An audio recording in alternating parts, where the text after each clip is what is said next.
buscando o conhecimento. E esse conhecimento está nessa luz interior que ele é. Desse conceito da natureza humana, né, como ser uma natureza criada, inclusive tem uma metáfora que eles usam que eles falam da mãe, né? Então essa sabedoria é a mãe.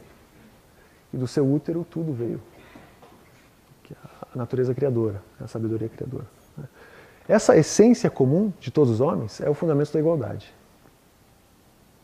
Por que é o fundamento da igualdade? Né? Porque todos têm a mesma essência e todos estão buscando a verdade, buscando o conhecimento. Então, vocês vejam, essa mensagem já é completamente diferente da que nós conhecemos. Porque nós conhecemos uma mensagem de um Deus transcendente e de um Deus, como explicavam os ortodoxos, né, que está totalmente distanciado dos homens. Deus é o Criador e a humanidade ela é passiva, ela foi criada. E aí o grande desafio da humanidade é suprir, vamos colocar assim, essa distância entre ela que foi criada e o Deus Criador e alcançar a salvação. Essa é a mensagem ortodoxa. E como se faz isso, de acordo com os ortodoxos?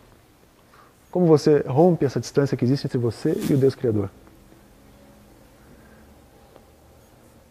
Através da igreja. Então vocês conhecem a frase, fora da igreja não há salvação. É uma frase do século II, já, de Irineu. Já nesse processo aqui da ortodoxia.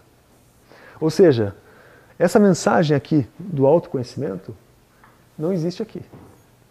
Porque aqui, para alcançar algum tipo de conhecimento de Deus, você recorre a uma autoridade eclesiástica. Você não alcança nada.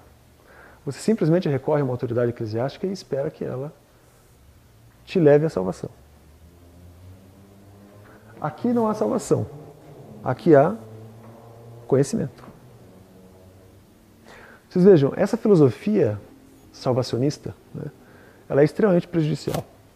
Por quê? Porque quando se cria a ideia de que a história caminha para um julgamento final, né, ou para um apocalipse, né, ou para um momento onde haverá a salvação de alguns e a condenação de outros, né, quando você aponta isso e diz que antes disso haviam os profetas, né, que estão prevendo os acontecimentos, né, então você segue os profetas e aguarda o julgamento. Quando se cria essa filosofia salvacionista da história, né, você tira totalmente do sujeito, da pessoa, a ação. O que eu posso fazer se não aguardar essa história chegar ao final, ao momento da salvação?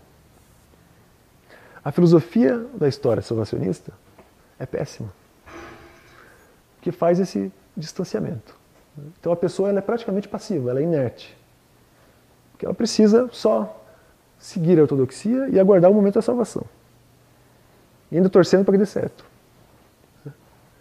E enquanto a proposta aqui era totalmente o oposto.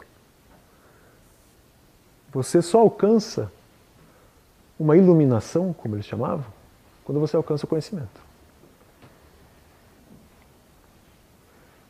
E a busca do homem é a busca pela iluminação. Quando não há a iluminação, há a ignorância. Na mensagem dos gnósticos. E da ignorância vem a dor. Vocês vejam que curioso, né? Aquele termo que todos nós ouvimos a vida inteira, né, que é o pecado. Né? O pecado. De onde vem a palavra pecado? O que é pecado? Nós conhecemos uma tradição, né? A tradição ortodoxa. Mas o que é o pecado?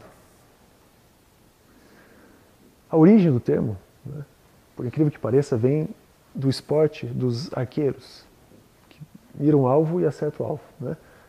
A origem do termo vem de errar o alvo. Você está mirando no centro do alvo, você erra o alvo. Ou seja, é um erro. O pecado é um erro. E dentro dessa explicação, é um erro moral. Ou seja, eu não consegui fazer aquilo que eu queria. Eu queria acertar ali, eu não acertei. Moralmente, eu queria ir para cá, eu não consegui. Dentro da filosofia cristã. Então, a minha proposta moral era essa, não consegui. Esse é o pecado. É um erro. O pecado não é uma condenação. E aí a gente vai observar, por exemplo, esse bispo que eu falei, o Irineu, né, já escrevendo no século II, que a condenação do fogo eterno atinge aquele que não busca a salvação. Vejam, isso não existia. Condenação do fogo eterno, isso é novidade. Então vocês vejam, foi se criando um processo de medo.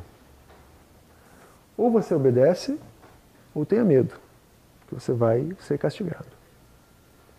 E o pecado entra nesse contexto como aquilo que é inevitável, né? Então já houve o pecado original, pronto.